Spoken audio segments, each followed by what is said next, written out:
Bonjour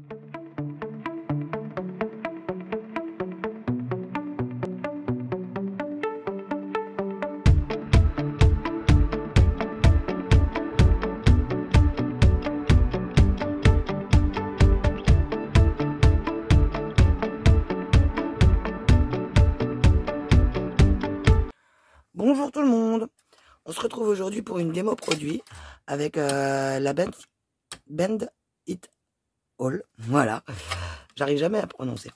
Avant je faisais toutes mes reliures avec une perforatrice à multitrou là, basique, je l'ai pas sortie pour l'occasion, mais elle doit être pas très loin d'ici, je regarde. Donc je faisais avec la Fiskars, qui est très bien, hein, qui fait 6 trous également. C'est bien ça, hein, oui. J'ai pas pris les bonnes lunettes. Pourtant les trous ils sont gros, hein, il va être temps. Et sinon bah, une perfo pour planeur, voilà. Qui faisait 3 trous en haut et en bas. Voilà. Je sais même pas où je l'ai rangé celle-là, je m'en sers très peu souvent. J'ai dû m'en servir 2-3 fois. Et c'est une vraie galère, cette machine. Donc autant me servir de celle-là. Mais le problème c'est que je pouvais mettre que des anneaux de reliure. Donc un peu ce style d'anneau qui est passé mon agenda. Vous savez les planeurs qu'on trouve chez Action. Voilà. Du coup je vais vous en chercher un. Comme ceci. Voilà. Là, moi, je me suis dit qu'au prix qu'au coûtent les planeurs, là, j'ai tout le matériel pour en faire un à ma façon. Parce qu'en fait, j'ai celui que j'utilise tout le temps et puis celui-ci que j'ai en rab exprès. Voilà. Où je peux récupérer les disques, les feuilles et tout ça et m'en servir comme je veux. Et donc, j'hésitais entre la grosse, la Cinch, voilà, et la petite Zutter. Puis je suis tombé sur Vinted sur la Zutter. Les cinch en occasion se vendent à chaque fois aux alentours de 80 €, ce que je trouve complètement idiot vu qu'elles coûtent même pas 100 € régulièrement sur tous les sites internet. Donc 20 balles de moins, faut arrêter de croire au Père Noël. Hein. Bon, si je trouve des pigeons pour les acheter, ok d'accord. Et celle-ci en fait je l'ai payée certes 45 €, mais avec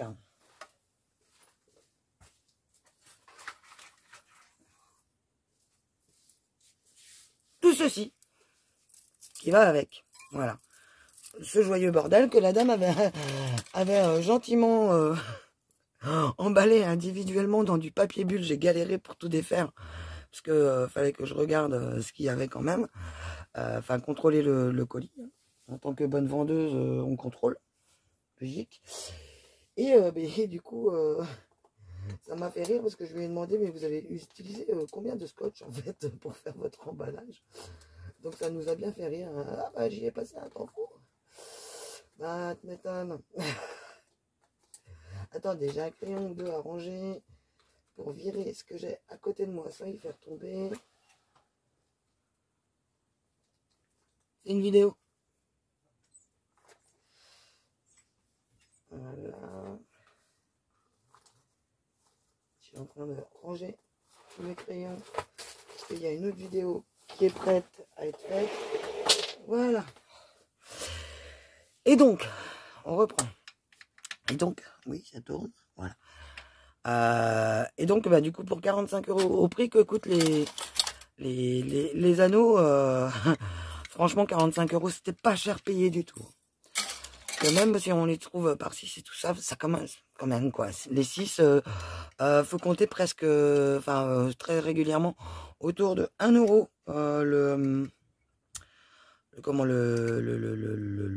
les anneaux de reliure, là. Enfin, le système de reliure, je sais pas comment appeler ça en fait, les anneaux de reliure ouvertes, je sais pas.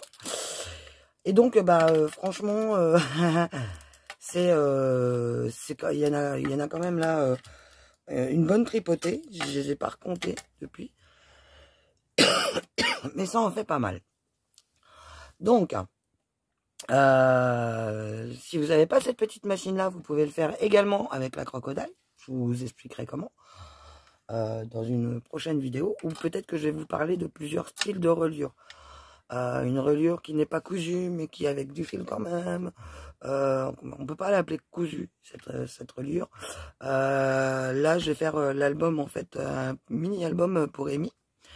Enfin, un prototype d'album pour Amy. Donc là, ça va être que un miniature. Elle l'aura en beaucoup plus grand. Avec beaucoup plus de plastique et d'interaction. J'essaierai de vous le filmer. C'est pour mardi prochain, du coup. J'attendais de recevoir la machine. Je l'ai reçue fin de cette semaine, là. Donc, fallait le temps que je la jauge, que je me rappelle comment que ça fonctionne, cette bête. Parce que j'en ai déjà utilisé une en présentation dans mon magasin préféré.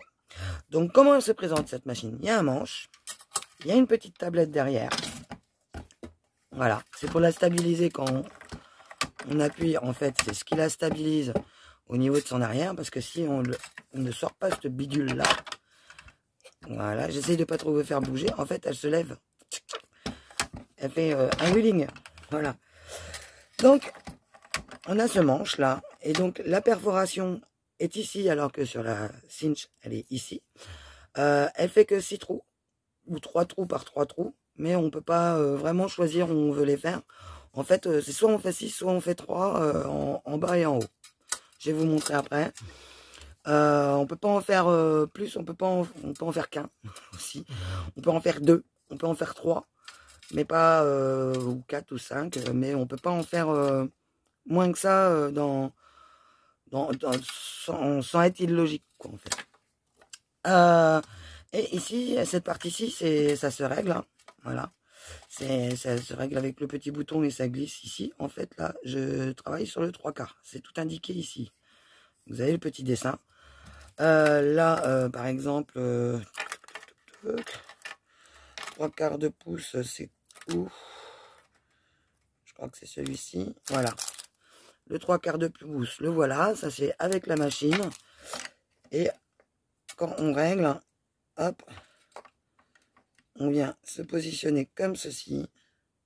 Donc, ça fait que du coup, ça dégage ce petit truc. Et on a le trait qui est ici. Voilà. Mais je vais vous montrer tout ça après. Alors, ici, on a un système, en fait, qui nous explique que si on met sur A, donc là, c'est un peu en décalé, hein, je vous préviens. Le A, c'est pour l'ouvrir, en fait. C'est pour que elle serve, qu'elle soit ouverte. Le B, c'est pour être en continuité. Voilà. Le C, c'est pour la couverture. Donc, je ne sais pas ce que ça fait exactement, ça. Par contre, j'ai pas encore regardé s'il y avait une différence. Voilà. Donc, le C, ça fait ça. Et le D, en fait, c'est juste pour coincer le truc de nos pages dans le Bitonio. Voilà. Enfin, non, ça, c'est pour le quad, c'est les pages dans le Bitonio. Et le D, c'est une heure page. Je sais plus exactement. Je me rappelle plus bien. Et j'ai pas reçu la notice, je la reçois par la poste. La dame avait oublié de la mettre. Ici, vous avez la petite trappe pour la vider. Et voilà, vous avez fait le tour de la machine. Ici, vous avez pour bloquer le papier à gauche, pour faire la marge, qui soit toujours identique. Voilà, donc closed, open, on s'en fiche un peu. En fait, c'est parce que vous pouvez passer cet instrument-là, vous pouvez le passer aussi de ce côté-là, normalement. Enfin, là, il est bloqué parce qu'il est dedans, mais je vais l'ouvrir et vous allez voir que ça va dégager le trou. Vous voyez, vous pouvez le mettre aussi bien d'un côté que de l'autre. Hop, évidemment, il faut l'ouvrir, Isabelle, pour enfoncer. Voilà. Si vous voulez régler par rapport à votre gauche ou par rapport à votre droite. Donc celui-là, après, il sert à rien, hein, concrètement. À moins que vous vouliez faire vraiment quelque chose d'original ou je sais pas. Donc, une fois que celui, là, il est libre, là, normalement, il devrait plus bouger, mais il bouge quand même. C'est pas très grave. De toute façon, après, quand on colle notre papier, on n'est pas quand même des bourrins avec un papier. Donc, voilà. Je crois qu'il bloque un petit peu mieux quand même de l'autre côté. Vous avez des petits numéros également dessus, là. Qui vont de de 5 en 5. Voilà. Je sais pas si vous allez voir. Donc là, tout ça, ici, c'est gradué. Hop. Là, je la bloque. Et là, je la bloque. Et là, elle bouge pratiquement plus. Ouais, de ce côté-là, c'est quand même un petit peu plus solide. C'est plus facile. Après, je vais essayer dans l'autre sens. Ouais, si. Alors que de l'autre côté, ça bloque un peu moins. Voilà. Et ce petit curseur-là, avec ce petit téton, c'est pour repérer nos trous, pour reprendre exactement pile poil la continuité de nos trous quand on fait sur une longueur de page. Ou quand on veut en faire, par exemple, 8 à la place de 6. Voilà, voilà. Et bien, je vais vous montrer tout ça vite touf avec du papier que je sais pas où je l'ai mis. Voilà, il est là. Non, c'est pas celui-là, c'est celui-là. Hop. Alors, cette petite machine, je vais vous la remettre dans ce sens-là parce que ça sera plus facile pour travailler pour moi et pour vous de voir. Je vais essayer de pas trop passer devant quand même. En admettant, vous avez, là j'ai deux papiers qui sont identiques. Voilà. Vous voulez faire au milieu, comme ceci. Vous pouvez le faire à l'œil ou alors vous mesurez votre papier. Ici mon papier fait 13,5. Donc 13,5 divisé par 2, ça fait combien ça? 6,50. 6,75. Donc 6,75. On va venir faire grosso modo. Toc, toc, toc.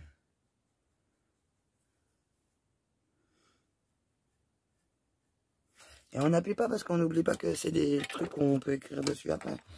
Et là, vous avez la flèche qui est juste là. Ici, là. Donc là, vous débloquez celui-là. Vous venez le mettre comme ceci. Le long. Voilà. Vous rebloquez derrière. Et là, vous avez après tout le temps la même taille, en fait. Et vous y allez. Et c'est très facile. Voilà. Bon, je n'étais pas vraiment au milieu, mais c'est pour montrer.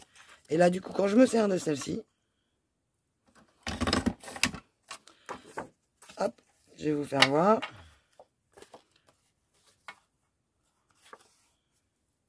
Mes trous sont impeccables au milieu. Voilà. Évidemment, quand le papier ne glisse pas entre les deux, voilà. Ils sont impeccablement au milieu. Si, par exemple, vous souhaitez faire la continuité. Bon, moi, j'ai une astuce. Après, elle est bonne, elle n'est pas bonne. Voilà, chacun fait comme il veut.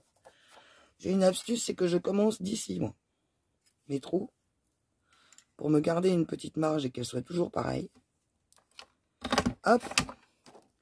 Je prends mon papier, je le retourne, je le fais dans l'autre sens.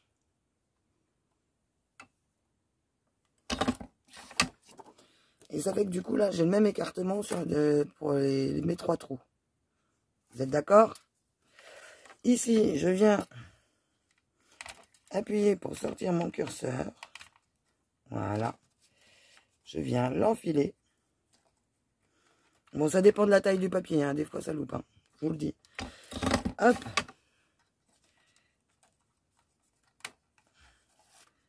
Et là, ouais, voilà.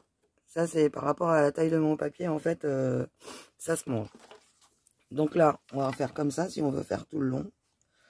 Vous venez vous mettre ici. Et vous avez toujours un risque, vous voyez, il faut vérifier ici, vu que vous avez les dessins, que ça ne mange pas de ce côté-là. Et là, vous aurez la continuité. Donc, vous prenez dans l'autre sens.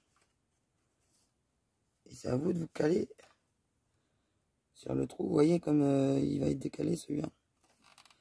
Et les trous seront corrects du coup. C'est ce que je veux dire. Voilà. Donc là, vous avez... bon, vous pouvez couper le long. Hein.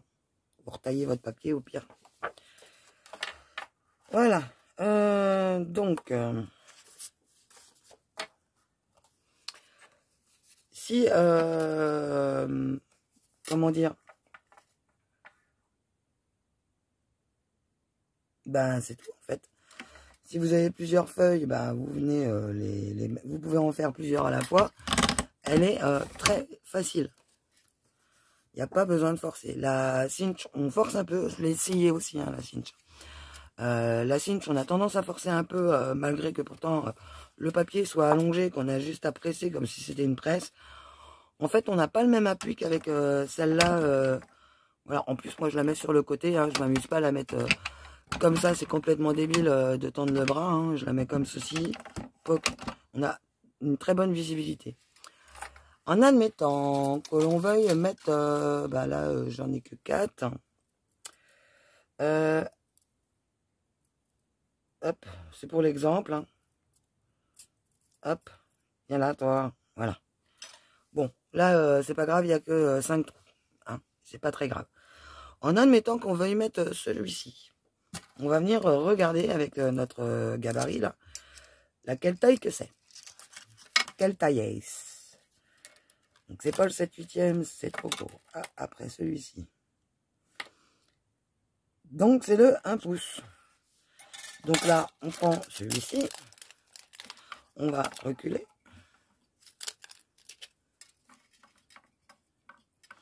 Et on recule jusqu'à ce que notre truc aille dedans.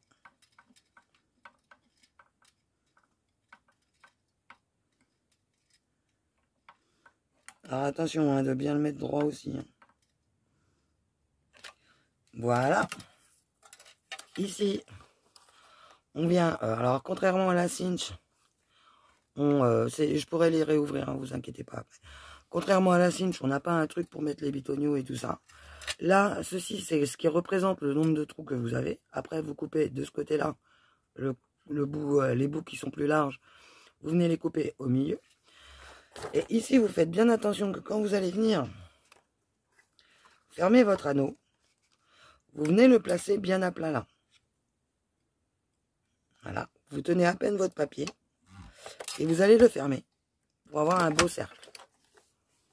Voilà. Et là, il est super bien mis. Bon, des fois, il passe au-dessus, des fois, il passe en dessous. Bon, après, c'est juste... Mais là, il fait un beau rond, quoi, en fait. Et voilà. Et vous avez votre petit truc. Donc, moi, là, je vais le réouvrir. Donc, moi, pour le réouvrir, je place mes doigts dedans. Et je tourne. Quand la bague ne se prend pas dedans. Voilà.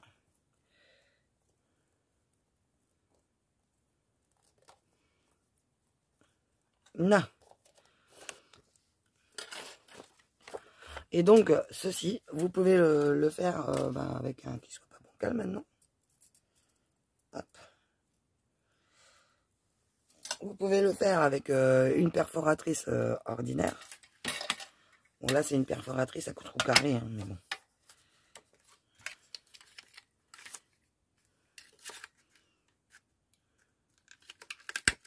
Normalement, elle est aussi faite pour faire tout le long. Alors, qu'est-ce qu'elle m'énerve, celle-là? Voilà. Normalement, elle est revenue à la normale. Même pas. Ah, ça y est. Donc là, normalement, il faut faire tout le tour du papier. Donc, ça nous grillote à chaque fois ici. Et c'est pareil, on peut mettre des anneaux. Mais l'écartement n'est pas vraiment le même. Mais on peut mettre des anneaux quand même. On prend des anneaux comme ceci. Qui font un ressort. Des anneaux, comment ils appellent ça? Des anneaux sans fin. Donc là, je vais vous montrer sur celui qu'on a fait ici. Et pour les enfiler, en fait, il suffit de prendre le premier bout et de veiller à chaque fois à ce que ça rentre dans le trou. Bon là, si vous continuez et que vous faites tout le long, vous pouvez directement mettre. Pour les enlever, c'est pareil. Bon là, ceux-là, ils sont en plastique, hein, tout simplement. Quand vous en avez des en métal, sur des gros projets bien épais, prenez-les en métal et utilisez ceux-là plutôt que ceux-là. Ils sont beaucoup plus résistants, ils se déforment pas, même si ça tombe et tout. Donc là, je vais vous montrer comment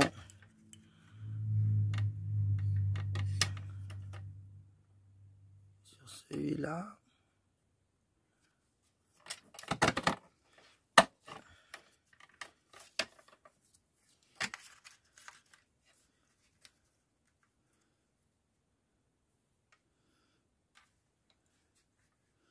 Alors à la base, cette perfo-là, je l'ai achetée pensant que c'était celle qui avait que 2 trous en dessous. Beaucoup, un peu plus gros, légèrement plus gros, mais que 2.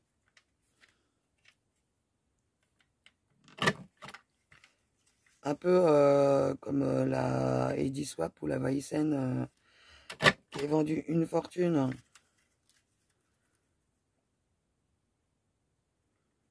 Pour faire nos comment nos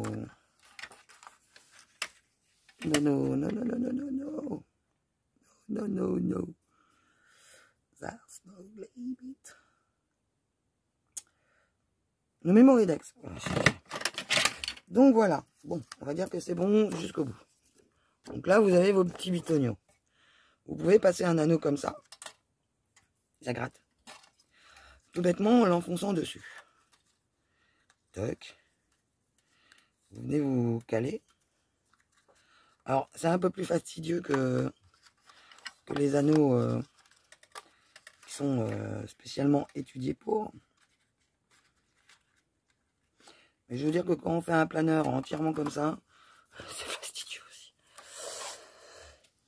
Donc c'est pour ça que là, je voulais la cinch.